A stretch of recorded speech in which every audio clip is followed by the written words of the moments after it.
슬퍼도 울지 않던 내 휴대전화가 요즘 밤낮 없이 울어댑니다. 바로 긴급 재난 문자 덕분인데요. 가끔씩 깜짝깜짝 놀라게 하는 이 긴급 재난 문자. 고맙기도 하지만 때로는 귀찮기도 합니다. 누가 이렇게 부지런하게 보내는 걸까요? 이런 것도 혹시 과학적으로 풀어볼 수 있을까요?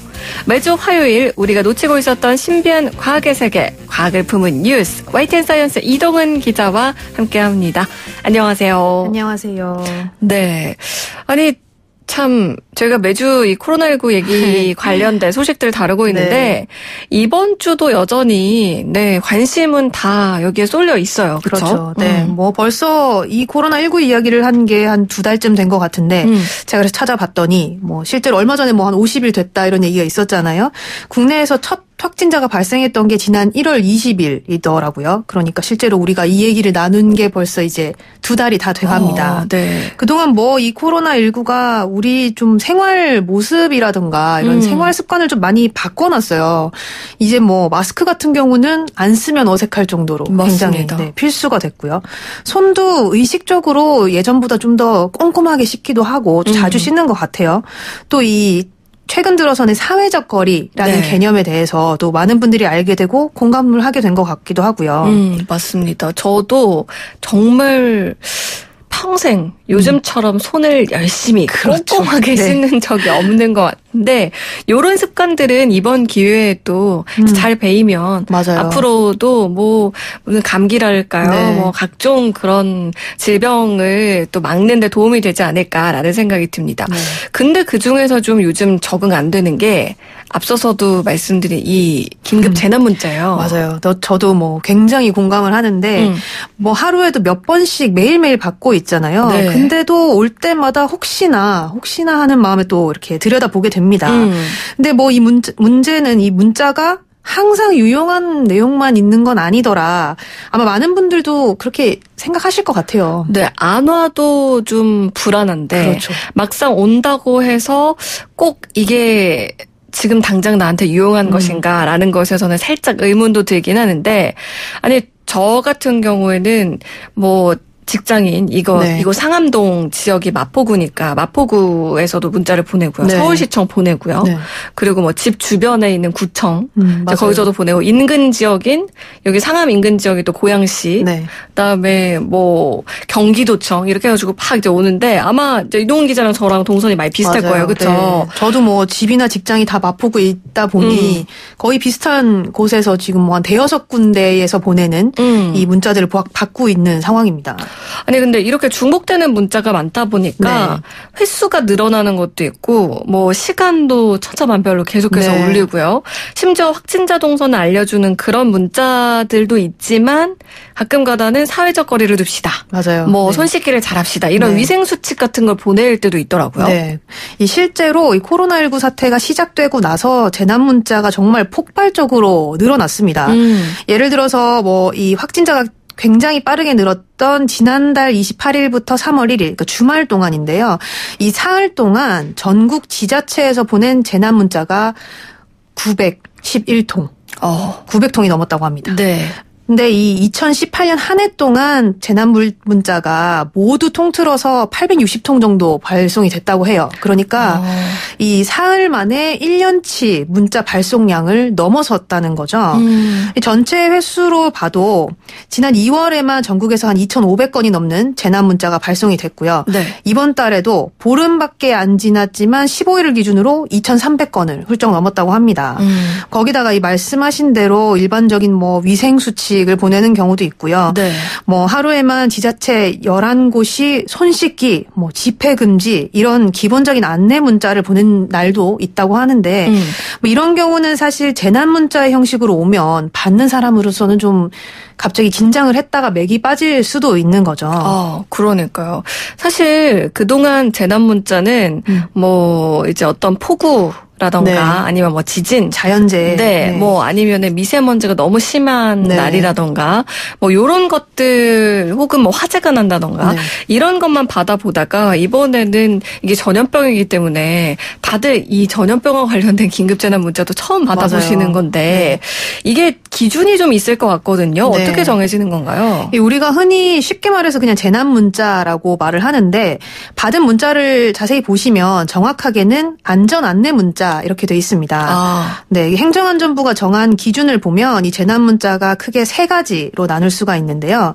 가장 높은 수준이 위급 재난 문자입니다. 네. 뭐 공습 경보나 경계 경보가 있을 때, 그러니까 뭐 쉽게 말해서 전쟁이 나면 보내는 그런 문자인데 네. 이때는 60데시벨 이상의 알림 소리를 반드시 같이 내도록 돼 있고요. 수신 거부도 할 수가 없습니다. 굉장히 위급하다 이런 뜻이겠죠. 네. 그다음이 이 긴급 재난 문자입니다. 테러가 난다거나 뭐 방사성 물질이 누출될 것 같다. 그러면 이 긴급 재난 문자를 보내는데 이때는 40데시벨 이상의 알림 소리가 같이 나도록 돼 있습니다. 네. 뭐 이것도 마찬가지로 사실 우리가 쉽게 받을 수 있는 그런 문자는 아니죠. 네. 나머지의 경우가 모두 이 안전 안내 문자로 들어가는데 지금 우리가 받는 이 코로나19와 관련된 문자도 뭐 이런 경우에 포함된다고 볼 수가 있겠습니다. 뭐 앞서서 얘기한 이런 뭐 행동 수칙, 위생 수칙 같은 내용은 뭐 어떻게 보면은 안전 안내 문자로 보낼 것까지는 없는 건데 그래서 이 뭐 행정안전부가 지자체에다가 이런 내용은 좀 보내지 말아 달라 이렇게 방침을 뭐 몇 차례 내리기도 했다고 합니다. 저는 지금 이 재난 문자에 관한 기준 세 가지로 나뉘어져 있다는 거 처음 알았는데 네. 거기다가 알림 소리 크기도 네, 정해져 있다는 것도 좀 놀랍네요. 네. 그리고 지금 우리가 받고 있는 대부분의 이 문자가 안전 안내 문자라는 거 이것도 여러분들 알아두시면 좋을 것 같은데 네. 발신자에 이렇게 안전 안내 문자 이렇게 아마 돼 있을 거예요. 그렇군요. 네. 근데 이런 알림 문자가 아침 일찍에 아침 7시부터 막 오기도 하고요. 밤 늦게 10시 넘어서 그렇죠. 오기도 하던데 이거 누가 이렇게 부지런하게 보내는 건가? 뭐 어떤 분들은 도대체 밤잠 안 자고 24시간 내내 누가 이렇게 보내주나 이런 얘기를 하시던데 실질적인 어떤 송출의 주체는 전국 지자체가 하는 게 맞습니다. 원래는 행정안전부가 관리를 하다가 지난 2017년에 이 광역시도 재난 문자를 보낼 수 있도록 권한을 줬고요. 네. 지난해 9월부터 기초단체들 그러니까 뭐 전국 시, 군, 구 단위까지 발송 권한을 줬습니다. 그러니까 이 시 단위에서 보내는 문자와 이 구 단위에서 보내는 문자가 중복될 수 있는 거죠. 그러면은 해당 지역 주민들한테만 보내도록 이렇게 설정을 하면 되는 거 아닌가 싶은데 아까 저희가 얘기했잖아요. 여기 마포구인데 맞아요. 네. 인접한 서대문, 은평, 뭐 고양시까지 다 온다고. 왜 그렇게 되는 걸까요? 이게 재난 문자의 경우는 번호를 이용하는 게 아니라요. 통신사 기지국을 이용하기 때문인데 쉽게 말해서 내가 이 번호로 보내야지 하고 의도를 하지 않아도 기지국 전파가 닿는 모든 휴대전화에 이 문자가 발송이 되는 겁니다. 그러니까 뭐 내가 구나 시의 어떤 경계에 가까이 있을 때는 이 양쪽에서 뭐 여러 곳에 겹쳐져 있는 이런 지역의 문자를 같이 받게 되는 건데요. 네. 우리가 이 라디오 들을 때 그 지역에 가서 거기서 보내는 주파수를 받아서 듣게 되잖아요. 네. 마찬가지라고 보시면 됩니다. 그래서 내가 사는 곳이 아니라 지금 내가 있는 곳 이곳을 중심으로 문자를 받게 되는 겁니다. 그러니까 뭐 아무래도 재난 현장에 가까이 있는 사람한테 빠르게 상황을 알리는 그런 목적 때문에 이렇게 된 건데 부작용도 있어요. 뭐 아까 말씀하신 대로 이 현장에서 이 근처 인근 지역에 문자를 받다 보니까 예를 들어 뭐 저는 마포구 서울 마포구에 살지만 제가 지난주에 대전에 출장을 다녀왔어요. 네. 그런데 대전에 있으니까 또 그 지역의 확진자 정보 뭐 동선 정보가 문자로 오더라고요. 근데 뭐 당장의 현지 상황을 전달받는 건 물론 도움이 되고 좋지만 대신에 제가 다시 돌아오게 될 이 거주지라던가 직장 근처 정보는 바로 받을 수가 없게 되는 그런 문제도 발생하는 거죠. 이런 건 또 따로 찾아봐야겠네요. 그렇죠. 네. 그러니까 사는 곳과 일하는 곳이 떨어져 있을 때는 어느 한 곳의 정보는 지금 문자로 안내가 안 되는 건 거잖아요. 예를 들어서 지금 회사가 뭐 서울 중구에 있다. 그러면 출근해 있는 낮 동안에는 중구 인접한 지역들의 안전 문자를 받다가 네. 그다음에 저녁 때 퇴근해가지고 만약에 마포구로 왔다. 그러면 마포구 관련된 정보만 오는 거니까 네.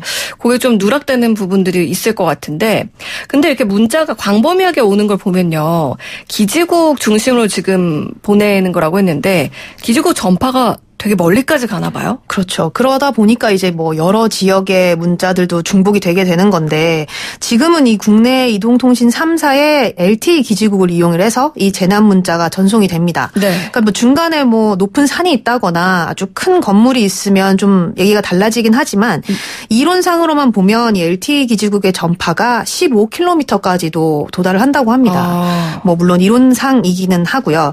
그런데 뭐 통신망이 당연히 멀리까지 가야 효율적으로 쓸 수 있잖아요. 그래서 어쨌든 기지국 전파는 멀리 갈 수밖에 없는데 재난 문자 발송에 이게 쓸 때는 좀 단점이 될 수 있는 거죠. 대신에 앞으로 좀 5G가 더 상용화가 되면 이런 불편이 좀 줄어들 수 있다 이런 기대도 나오고 있는데요. 네. 5G 기지국의 경우는 전파 도달 거리가 한 3.5km 정도로 LTE보다 훨씬 짧습니다. 그래서 이걸 이용하면 뭐 재난 문자 도달 범위도 좀 좁힐 수 있지 않겠냐. 좀 그 지역에 있는 사람들한테 집중해서 보낼 수 있지 않겠냐라는 이야기도 나오고 있습니다. 네. 15km에 3.5km로 줄어드는 거면 많은 차이가 있네요. 그렇죠. 아니 저는 그동안 각 지자체가 내 번호를 어떻게 다 알고 있는 네. 걸까. 이렇게 어떻게 분리해서 보내는 걸까 궁금했었는데 좀 이제 이해가 됩니다. 근데 우리가 흔히 쓰는 휴대전화 운영체제랄까요? 네. 이 OS가 두 가지 종류예요. 뭐 안드로이드 폰에 쓰시는 분들도 있고 그다음에 뭐 아이폰 운영체제를 네. 쓰시는 분들도 계시는데 안드로이드 같은 경우는 알림을 꺼놓으면 문자는 오지만 소리가 안 나는데 네. 아이폰은 그게 안 된다고 하더라고요. 맞아요. 왜 그런 건가요? 아이폰 같은 경우는 운영체제가 우리나라 기준이 아니라 국제적으로 가장 많이 쓰는 그런 표준에 맞춰져 있기 때문인데요. 이 앞서서 재난 문자가 세 가지 수준으로 나뉜다 이렇게 말씀드렸잖아요. 네. 근데 안드로이드 폰 같은 경우는 가장 높은 단계인 이 위급 재난 문자를 제외를 하고 긴급 재난 문자나 안전 안내 문자는 같이 구분해서 설정을 할 수가 있습니다. 그러니까 위급 재난만 소리로 알림을 무조건 받게 되는 거죠. 근데 이 아이폰은 이런 기능이 없어요. 그래서 재난 문자가 하나로 설정이 돼 있기 때문에 수신 아니면 거부 둘 중 하나를 선택할 수밖에 없습니다. 네. 뭐 기본적으로는 이렇게 휴대전화 시스템 자체에 문자 수신 설정 기능이 있어야 되는데 우리나라 같은 경우는 미국이나 뭐 일본 같이 다른 주요국들이랑 좀 다르게 독자적인 어떤 재난 문자 시스템을 운영하는 케이스거든요. 네. 그래서 안드로이드 같은 경우는 우리 시스템에 맞춰서 이 휴대전화를 제작을 하지만 아이폰은 국제 표준을 지키는 거기 때문에 뭐 세부적인 설정이 국내에서는 안 되는 거죠. 실제로 이 아이폰을 쓰시는 분들도 다른 나라에서는 이 재난 문자 설정이 가능한 거를 이렇게 확인을 하시는 경우가 있더라고요. 그렇군요. 네. 아니 주변에 아이폰 쓰시는 분들이 많아서 저는 안드로이드를 쓰고 있는데 네. 사무실에 있다 보면은 깜짝깜짝 놀랄 때가 있어요. 네. 제 건 안 울렸는데 다른 분들께 막 알림 소리가 나가지고요. 근데 뭐 소리뿐만 아니라 코로나19 사태가 이렇게 장기화다 보니까 이런 재난 문자 자체가 네. 사실 알아야 되는 건 분명히 맞습니다만 너무 자주 오니까 은근히 더 불안감을 조장하는 게 아닌가 좀 스트레스처럼 느껴질 맞아요. 때도 있거든요. 네, 그렇죠. 뭐 아주 예상치 못하는 시간에 이렇게 수시로 오다 보니까 그렇게 피로감이 늘어난다고 호소하는 분들이 많은데 전문가들도 뭐 아주 급한 상황에서 이렇게 재난 상황을 빠르게 알려주는 것은 당연히 뭐 필요하고 좋지만 이런 문자로 인한 피로감이 쌓이게 되면 중요한 정보를 오히려 무시하게 되는 또 안내하고 그냥 넘기게 되는 그런 역효과를 가져올 수도 있다고 지적을 하더라고요. 그렇군요.